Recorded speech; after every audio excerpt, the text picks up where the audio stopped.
Hello, Self, Infinite Cosmos, Ohana, Soul Dr. Nick here. It is Saturday, November 8th, 2025, around 7:20 a.m. sunrise here on the west coast, Port Moody, British Columbia, Canada. Rooftop patio. This is magic mirror work for me, by me, through me, as me. And I'm seeing the moon right now in the sky. We missed her during the full moon, the beaver moon, because she was behind some clouds.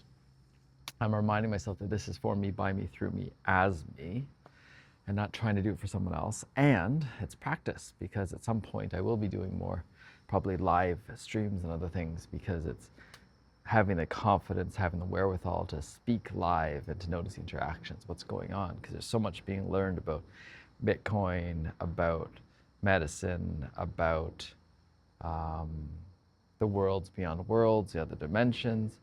None of it needing to be true, none of it being the truth, but rather it's such a fun exploration of fiction, science fiction, self-help, I'm going to say pedagogy, even though I'm still working on that word, paradox, listening and learning my own universal truths, my own rules of my game that keep getting written and rewritten, loving the fact that I read Bill Watterson and Calvin and Hobbes way back when, because he really wrote such wisdom there, one of them being Calvin Ball. Like, we get to keep making up the rules, changing the rules, and it's the moment we think the rules are fixed or there's a fair set of rules that we get ourselves caught. And we've gotten ourselves caught in this delusion, this mass delusion of justice. Not that it didn't provide some level of justice, but it was very different from the community, tribal honor system that was there and present when you actually had community you were with. But when you introduce the idea of self, separate, selfishness even, and I'm working on radical selfishness, and it's going to keep evolving. It's not that radical selfishness is the right answer, but right now it may provide a path into the right answer using our Western framework. Being able to look at the self, but not just the selves that we want to actually celebrate, like on Instagram. Oh my God, look at this part of my body that I really love, this angle that looks really good, this thing that I'm doing that people will praise me for. But rather, can I be so selfish that I'm like, I see all the sides of myself. Even here with my magic mirror work, it isn't fully being in a mirror, because there's a part of me worried about who's going to see this, how can they use this against me. And it's a practice of both unfiltering and using the higher mind and using the left brain and the right brain and playing with it and noticing everything is in sync. And it's noticing, how is it that someone, let's use Elon Musk's term, pencil neck for Jeff Bezos, goes from who he was, kind of a geeky guy building this company, to this giant, muscular, strong guy. And what is going on? What are the shifts that are happening? How do you go from being yourself to being knighted? What does it mean to be knighted by someone else, to be bestowed upon such an honor? And an honor from a monarchy, which in a lot of ways, even outwardly facing, just doesn't seem to make sense, but we're still in this nonsense. And what is it about this world where we have all these, I'm just noticing a train rolling by and seeing how good the noise cancellation is, noticing that, oh wow, I've lost my train of thought a little bit. I'm going to go back to, I can't wait. And I can totally, because when I get myself an off-roading, truly off-roading vehicle, and I believe it's going to be the Lexus GX 460, an older version that has fewer electronics, but when I get that, doesn't mean the world is better, and it is. Because part of it is, money doesn't buy happiness. When you can actually reach more and more states of happiness regardless of the money can amplify that happiness. And I can see that more and more now. And looking at all of this is creating a level of freedom. And what is freedom? It's not just being able to do whatever I want, whenever I want, but freedom from the patterns that have been running the life, and the awareness that the patterns are running life. Like the other day, I came home after dropping the car off for tire rotation, and meal was ready, celebrated like a hero for doing a fetch quest, yay! And then later on, went to a bank to try to get something done, and I got upset at the teller. I was short, and then there was just friction in the family, and frustration. And it's like, how do we switch so quickly? And part of it's just the patterns, and part of it's the impatience, part of it's the not being congruent with all the different parts of me. I want to be patient with people, but in the same token, sometimes like, oh my God, you idiots, why are you stopping me? And getting frustrated with them when it's all part of the system. But even then, it's actually, can I actually accept the part of me that's being frustrated right now? That's where I'm at, without having to try to be more enlightened than that, to notice the frustration that's there, the pattern of frustration, and the pattern of trying to avoid those moments. And how do we create moments that are outside of that? How do we choose? And part of it is disappointing another as well. For me, it's even disappointing someone I love.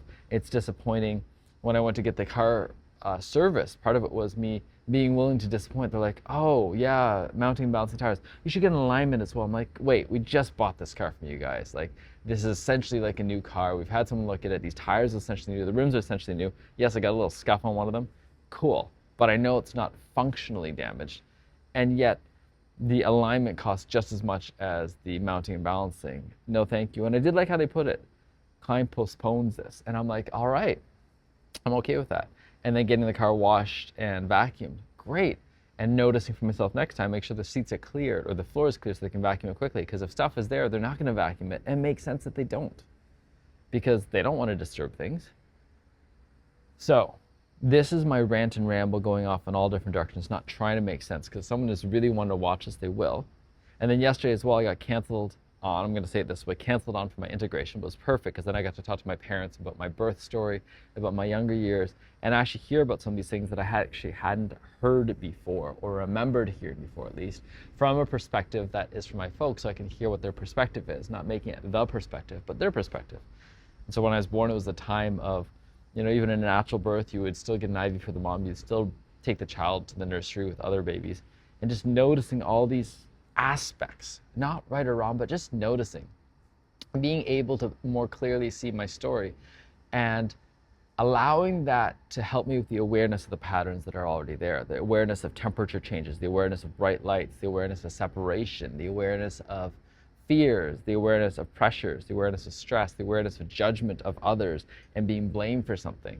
Being blamed for something. There it is, being blamed for something. Got it. He remembered really clearly. Almost being yelled at, blamed for something, shamed for something. And that's how I take things often, is that someone's blaming or shaming me, rather than just being able to hear the thing. Someone's flapping their mouth, making some noises, and it's okay, whatever happens after that. And the problems that I get to have, I'm so grateful for. And then yesterday we got to have some amazing food. We got to meet with our amazing dentist. Oh, love our functional dentist. And hear about her stories and how it parallels my beloved stories. And then have my son's teeth taken care of in a way that feels really good and holistic. Like, how lucky are we? And also be reminded, all of our bodies are trying to remind us, this non-native EMF is affecting us. How do we create a new home? How do we create a new home that's better? How do we create a new home that's better than what we can even imagine, in a way where we're letting go of more than we can imagine, in a simpler way than I can even imagine? I know, all of that sounds crazy, and I'm really grateful for it all. I'm going to label things now to keep, and just make it simple. That's a to keep box. These are a destroy box. And label a few things that I'm looking for out there, just to label them, put them out there.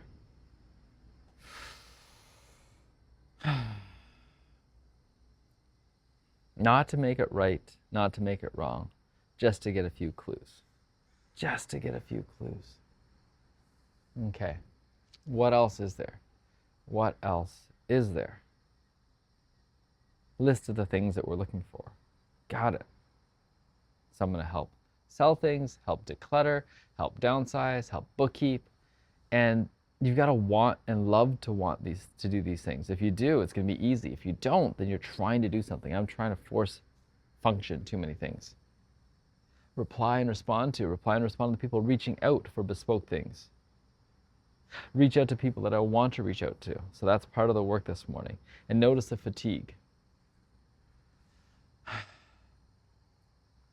I'm learning about Jack Kruse, Jack Mallers, learning about the system, learning about the fears, uncertainties, doubts, learning and reminding myself to play inside my playground that feels good right now, not worrying about the rightness or the wrongness of it all, knowing that I have support, being there to support others, reminding them I'm on their side, being there to support, being there Just being.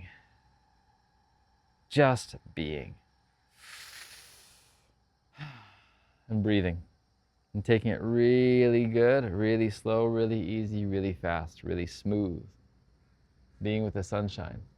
Watched Fantastic Four and really enjoying the movie. Being reminded, if I'm in my head all the time, thinking I can figure things out, thinking I have certainty, that's going to change things. Remembering that the children have these superpowers we can't even imagine. Remembering that there are these world destroyers that are probably out there. And just letting it go. Letting go of that fear. Like, there's that idea of, what if we get hit by a giant EMF pulse while we're flying? What's going to happen? The plane is going to fall out of the sky. Quite possibly. But anything can happen at any time out of our control. The world, the cosmos, is bigger than just me. And that's okay. I actually want that to be the case. I am not here to try to control everything. I can't even control all the functions in my body at all times. And in a way I can. And I can shift them and I call them. I can move things consciously. But what is matter? Matter is just energy and vibration slowed down so that we think it's matter. But there's something more than that. I'm beaming in from somewhere. There's a place called the hill that people's consciousness can go to. There's a place in the dreams where we can see each other. There's a place where we can see different realities, different fields, different layers, different etheric layers, different medicines, all this stuff. It's not just physical, it's not just energetic, all these different aspects. I'm smelling something that smells sweet. How is that happening? I don't know. I'm on this rooftop. Where is the sweetness coming from? I can't say. Where are the sensations coming from, the difference in temperature. And temperature is a relative thing. It's not an absolute thing. Someone can be in freezing cold water and doing just fine. Someone can be in freezing cold water and dying. And I can't wait to get in the heat again. I can't wait to get in a sauna again at some point in time. I can't wait to get into the red light again. We're going to do that soon. Listen to, listen to, listen to. The nature of this reality, the nature of the stories, the nature of the mysteries of life. Maybe I'll listen to some more Jack Reacher stories again. Listen to the audiobooks. Don't have to just read them all. Enjoying the secret one. Breathing it in, letting it go. And not worrying that somehow I'm wasting my life. Somehow I'm being lazy. Every single moment is productive and non-productive at the same time. Every single moment.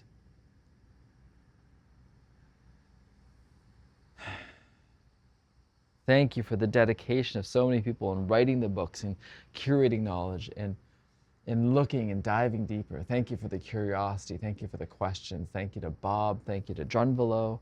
Thank you to Yvonne. So many names that are familiar and unfamiliar. Thank you for even Fabian. And finding out now about the Fabian Society and not making it the truth or the falseness, but isn't it funny, all these coincidences? All these coincidences.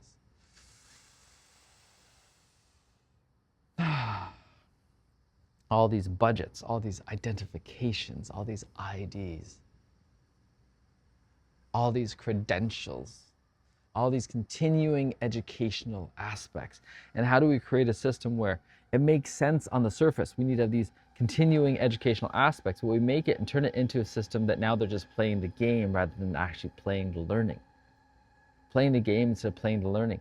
And part of it is how many people have gone into something that really isn't them. How do you actually audit something? How do you actually choose what you want to be, who you want to be, how you want to do things? The path less taken, the road less taken.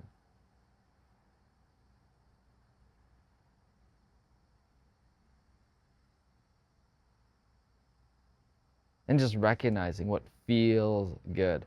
And the names can keep shifting. The names can keep playing. And my way isn't the way. Yahweh. Yahweh. Interesting. Yahweh. Yahweh.